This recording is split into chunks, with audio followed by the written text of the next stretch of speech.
Imagine que uma cidade é semelhante a uma pessoa.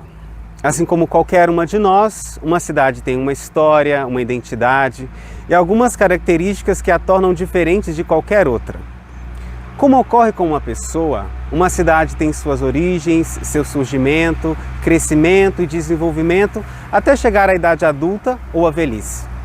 Uma diferença importante é que normalmente uma cidade não morre, como acontece com as pessoas, embora uma cidade possa, em algum momento, deixar de existir. Mas uma coisa é fundamental quando se pensa na existência e história de uma cidade. Ela passa por várias transformações e mudanças que, à medida que o tempo corre, vai renovando-a e transformando-a em algo sempre diferente. Mas uma cidade não é uma coisa isolada com sua história individual.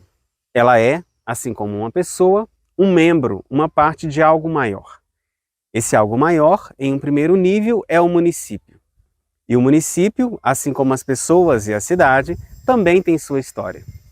Neste documentário, vamos contar um pouco sobre a história do nosso município de Itamarandiba.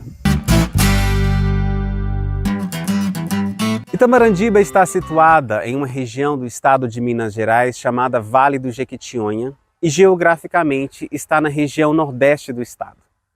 Mas essas divisões geopolíticas são bem mais recentes que a origem do município. Antes mesmo da chegada dos bandeirantes por aqui, essa região era habitada por povos indígenas das etnias Bororós, Pataxós e Mapaxós. Não temos muitos registros sobre a passagem dos povos originários por essas terras, além de alguns objetos como machadinhas e utensílios de uso diário. Também temos registros de pinturas rupestres na Serra Negra, uma das serras do município. E aqui no distrito de Penha de França, temos algumas pinturas rupestres cuja data exata ainda não é conhecida, mas algumas pesquisas feitas na região informam sobre a existência de ossadas humanas com mais de 4.000 anos.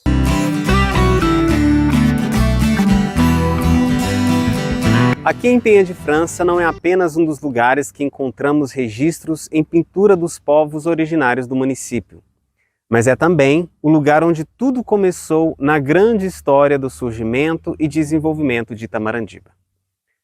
A povoação nessa região iniciou-se por volta de 1650 por alemães e franceses. Com o tempo, os portugueses expulsaram os franceses e alemães da região e estabeleceram o domínio. Por volta dos anos de 1670, já havia aqui um povoado. Naquela época, existia uma intensa procura pelo país por novos lugares de exploração de pedras preciosas. É importante lembrar que o Brasil era dominado pela coroa portuguesa nesse período. Durante o século XVII, especialmente a partir de 1650, o governo português procurava encontrar minerais preciosos em todos os lugares, especialmente em Minas Gerais. O fruto dessa busca resultou, posteriormente, na exploração de pedras preciosas nas regiões de Ouro Preto, Mariana, Diamantina, Sabará e Minas Novas.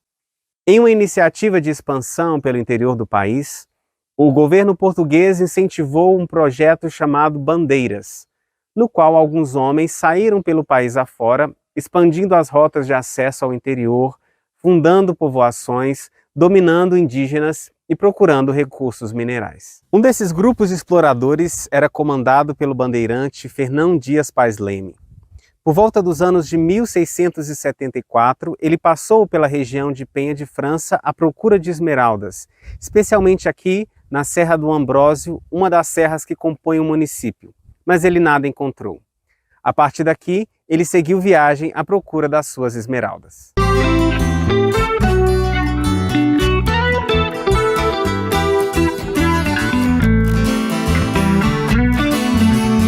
Algum tempo depois, Fernão Dias e seu grupo chegaram às margens de um pequeno rio e aqui assentou o acampamento. Esse rio ganhou o nome de São João Batista porque diz a história que os bandeirantes chegaram aqui no dia 24 de junho de 1675. Estamos na nascente do rio São João, que atravessa a cidade e percorre alguns quilômetros no município. O rio tinha em suas margens várias pequenas pedras que rolavam ao redor. Essa característica foi eternizada no nome do município, mas que contaremos adiante. O importante é ressaltar que foi nas margens desse curso d'água que a história da cidade teve seu início. Do pequeno assentamento que aqui se instalou, surgiu um povoado e, a partir dele, um distrito e depois uma vila. A vila cresceu até tornar-se uma cidade e, por fim, um município. Mas o percurso dos bandeirantes não parou por aqui. Afinal, eles não encontraram nenhuma pedra preciosa nas margens do rio São João Batista. Então, vamos seguir viagem.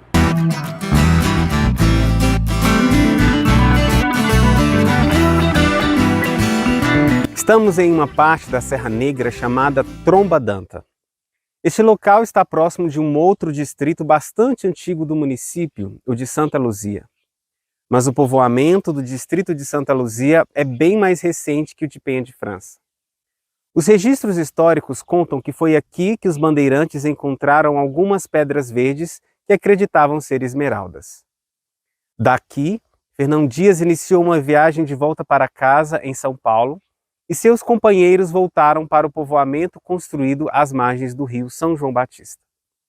O que decorreu disso foi o seguinte: Fernão Dias morreu no trajeto de volta para casa, as pedras verdes encontradas não eram esmeraldas e o povoamento de São João Batista tornou-se um ponto de passagem para tropeiros que seguiam para o norte de Minas Gerais, principalmente em direção à cidade de Minas Novas.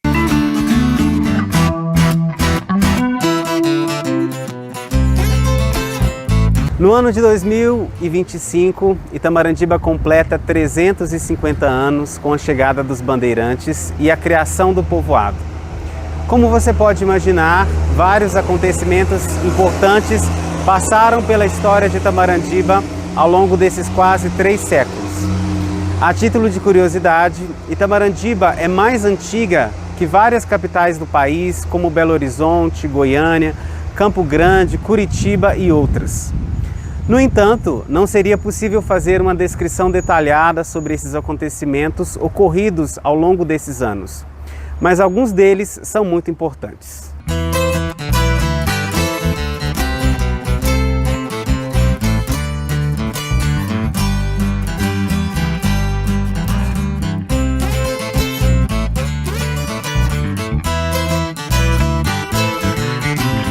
No ano de 1817, o importante pesquisador da época, o francês Auguste de Saint-Hilaire, passou por essa região e fez registros importantes sobre o povoamento, a fauna e a flora, as relações econômicas e outras características da região.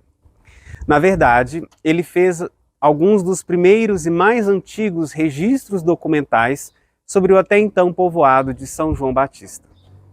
Pouco tempo depois, no ano de 1840, o povoado de São João Batista tornou-se distrito de Minas Novas, que na época era um local muito importante na região. 1862 é a data que, enfim, o distrito foi elevado à categoria de município e ganhou sua autonomia territorial. E aqui é importante chamar a atenção para uma coisa.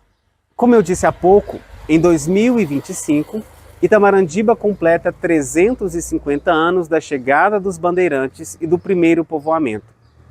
Mas nesse mesmo ano se completam 163 anos da criação do município. Mas foi só em 1871, portanto há 154 anos, que esse lugar foi elevado à categoria de cidade. É muito importante não confundir essas datas: a chegada dos bandeirantes, a criação do município e a elevação da vila de São João Batista ao status de cidade. A partir desse período, então, a cidade passou a ter uma organização política com uma Câmara Municipal e vereadores. A bandeira do município só foi criada há não muito tempo, no ano de 1872. Durante todo esse tempo, a nossa cidade permanecia com o nome de São João Batista. Foi no ano de 1923, há pouco mais de 100 anos, que o município mudou o nome para Itamarandiba.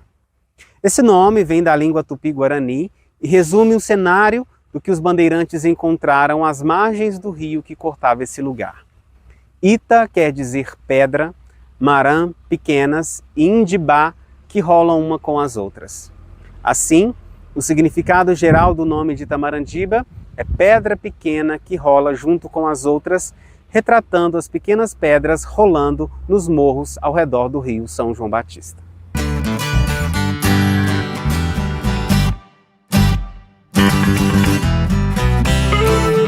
Geopoliticamente, alguns dados sobre Tamarandiba são muito importantes.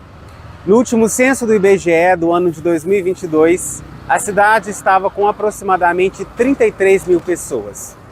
Durante muitos anos, as regiões que compõem hoje as cidades de Carbonita, Aricanduva, São José do Jacuri e Santa Maria da Suaçuí pertenciam ao território de Tamarandiba, que com o decorrer do tempo se emanciparam. Hoje o município possui 5 distritos, sendo eles os já mencionados de Penha de França, Santa Luzia, assim como os de Contrato, Padre João Afonso e Santa Joana. Além disso, o município possui outras diversas comunidades rurais. Outros elementos da nossa história são dignos de nota. Como a região é rica em minérios, a Serra Negra especialmente, foi explorada como fonte de minério de ferro. Tanto aqui, onde hoje é a sede do município, quanto nos arredores da Serra Negra, haviam várias casas de fundição e produção de enxadas, foices, ferraduras e outros produtos que eram comercializados pela região. Essa produção fortaleceu o papel econômico da cidade e na região durante alguns séculos, especialmente nos séculos 19 e 20. Aqui, onde hoje é o Banco do Brasil, há muito tempo atrás, havia uma forja de fundição de ferro. Depois que passou o tempo da exploração dos minérios por algumas pessoas e a sobrevivência através do cultivo da lavoura e do gado, a realidade do município mudou completamente. Um dos fatos marcantes que influenciaram nisso foi a chegada da empresa Acesita em Tamarandiba no ano de 1974. Para algumas pessoas mais idosas que acompanharam o desenvolvimento da cidade, esse fato marcou um divisor de águas, pois mudou completamente o cenário ecológico da região com o cultivo da monocultura do eucalipto e trouxe muitos empregos e crescimento econômico para a cidade. Assim como uma pessoa se transforma ao longo do tempo, Tamarandiba transformou-se completamente com a chegada da Acesita. Hoje, a cidade é considerada a capital nacional do eucalipto.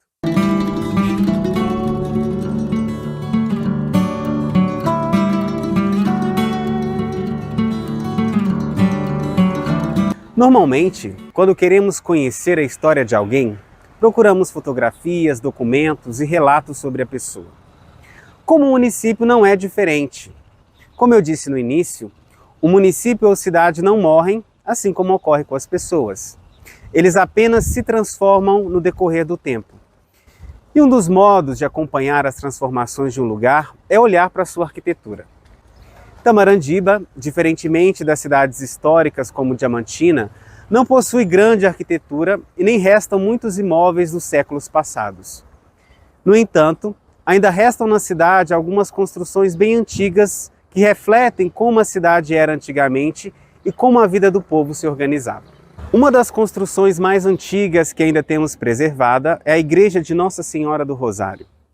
Alguns registros mostram que essa igreja foi construída pela Irmandade do Rosário por volta de 1845, ou seja, há mais ou menos 180 anos. Ela já passou por várias reformas e ainda mantém muitas de suas características originais preservadas. Certamente foi utilizado muito trabalho escravo na construção dessa igreja, especialmente porque a obra é anterior à abolição da escravatura de 1888.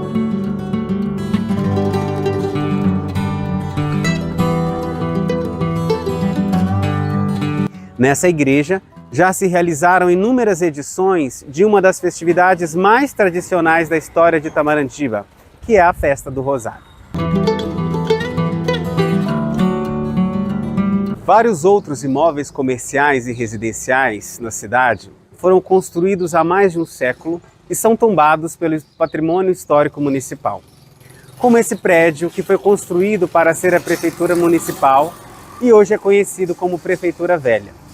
Nos distritos e na zona rural, também temos igrejas, como a de Nossa Senhora da Penha de França, e casarões e algumas fazendas.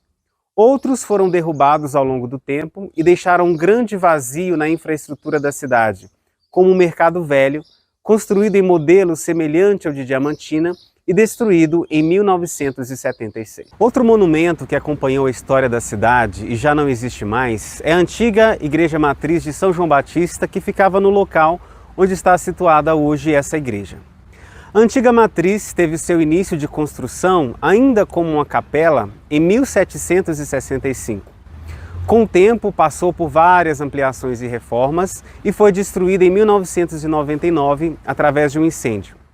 Essa igreja era o símbolo da cidade e desapareceu prestes a completar seus 235 anos. Além desses muitos fatos históricos, Itamarandiba foi o berço de muitas pessoas importantes no país, assim como deu lugar ao crescimento de muitas personalidades influentes.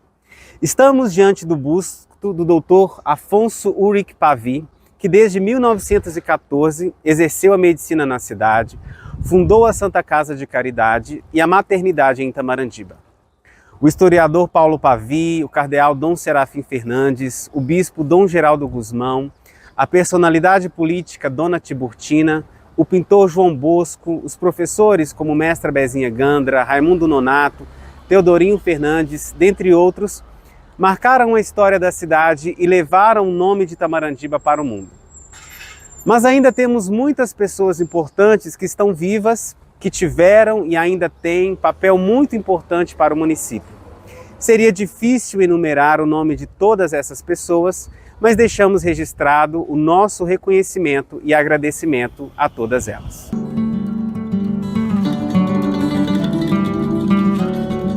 Além de sua história, seus acontecimentos, patrimônio e personalidades do passado, Itamarandiba é formada por vários outros elementos importantes que merecem uma exploração. Nosso município é grande, possui uma ecologia diversificada e está em uma região limítrofe entre a Mata Atlântica e o Cerrado. Ao analisar a geografia do município, identificamos a existência de 3 grandes serras, a Negra, a do Ambrósio e a dos Martins, as nascentes de vários rios como Itamarandiba do Campo e do Mato e vários outros afluentes. Culturalmente, o município é variado em tradições religiosas e populares, culinária e artística como o artesanato. Também possuímos algumas comunidades quilombolas no município, o que revela ainda mais a diversidade da nossa gente. Economicamente, a cidade tem grande relevância na região, especialmente pelo cultivo do eucalipto, a produção de madeira e carvão, assim como a agricultura familiar que movimenta a economia para várias pessoas ao redor do município.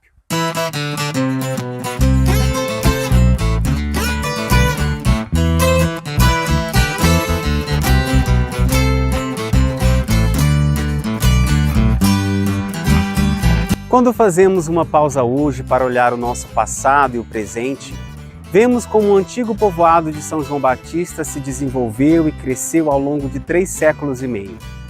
Assim como no passado, tudo isso é fruto do empenho das pessoas que aqui viveram e vivem e tornaram o município e a cidade o que são. Falar de Itamarandiba é, antes de mais nada, falar de seu povo e das várias gerações dos filhos dessa terra.